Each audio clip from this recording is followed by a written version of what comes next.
दोस्तों, एक गांव के किनारे एक सीधा साधा मेहनती किसान रामू अपने छोटे से खेत में रहता था। उसके पास कई जानवर थे जो खेती में उसकी मदद करते थे, जैसे बैल, गाय, बकरियां और एक सूअर जिसका नाम था गुल्लू। रामू का दिल बड़ा था और वह अपने सभी जानवरों से बहुत प्यार करता था, लेकिन गुल्लू की आदतें देखकर वह हमेशा परेशान रहता था। गुल्लू नालायक था।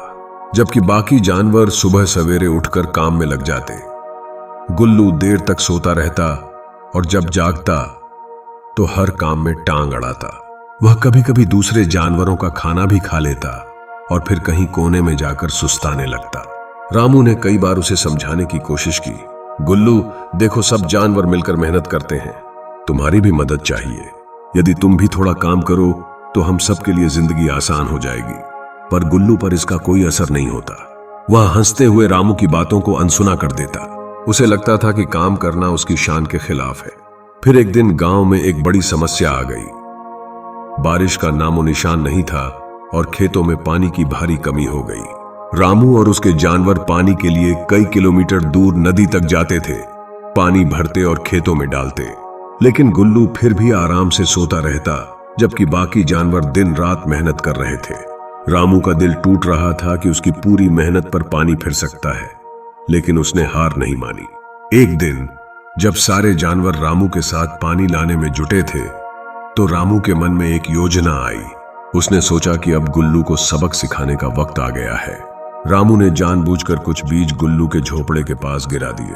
अब रामू और बाकी जानवर गुल्लू को यह दिखाना चाहते थे कि यदि वह भी मेहनत करेगा तो उसके जीवन में भी बदलाव आ सकता है। कुछ दिनों बाद गुल्लू ने देखा कि उसके झोपड़े के पास हरी भरी घास उग आई है। गुल्लू खुश होकर बोला, अरे वाह, मुझे तो मेहनत करने की जरूरत ही नहीं पड़ी और मेरे पास हरी घास है। वह खुश होकर घास खाने लगा और सोचने लगा कि वह सबसे होशियार है। लेकिन उसे यह नहीं पता था कि यह सब रामू की चाल थी। रामू चाहता था कि गुल्लू अपनी मेहनत से उगी फसल का स्वाद चखे, लेकिन गुल्लू ने पहले की तरह आराम से दिन काटना शुरू कर दिया। धीरे धीरे गांव में पानी की समस्या बढ़ने लगी।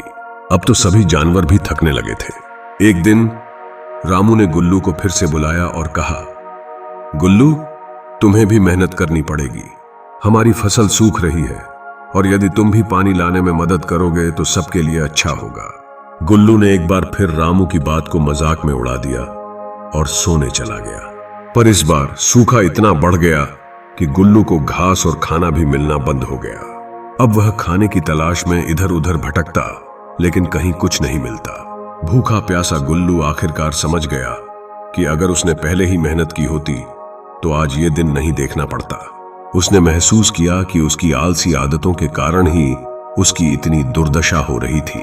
आखिरकार गुल्लू रोते हुए रामू के पास गया और बोला, रामू काका, मुझे माफ कर दो।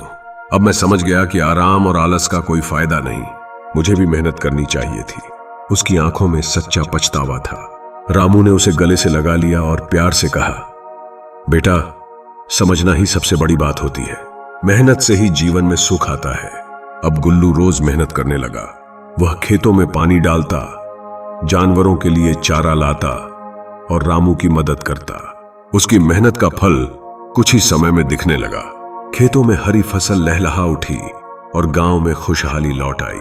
गुल्लू भी अब संतोष और खुशी महसूस करने लगा। उसे अब समझ में आ गया कि मेहनत का असली सुख क्या होता है। दोस्तों, यह कहानी हमें सिखाती है कि जीवन में आराम और आलस्य से ज्यादा महत्वपूर्ण है मेहनत और ईमानदारी से काम करना।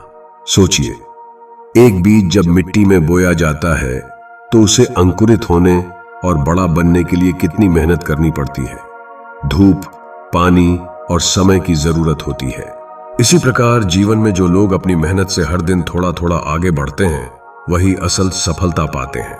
आलसी व्यक्ति सोचता है कि बिना मेहनत किए ही उसे सब कुछ मिल जाएगा, लेकिन सच्चाई यह है कि बिना प्रयास किए हुए किसी चीज का मूल्य नहीं समझा जा सकता। जो लोग मेहनत का रास्ता चुनते हैं, वे हर कदम पर नए अनुभव और सीखने का अवसर पाते हैं, और यही अनुभव उन्हें अंत में आत्मसंतुष्टि और खुशहाली देते हैं। आखिर में मेहनत का फल मीठा होता है, क्योंकि इसमें हमारी लगन और ईमानदारी की ताकत छुपी होती है।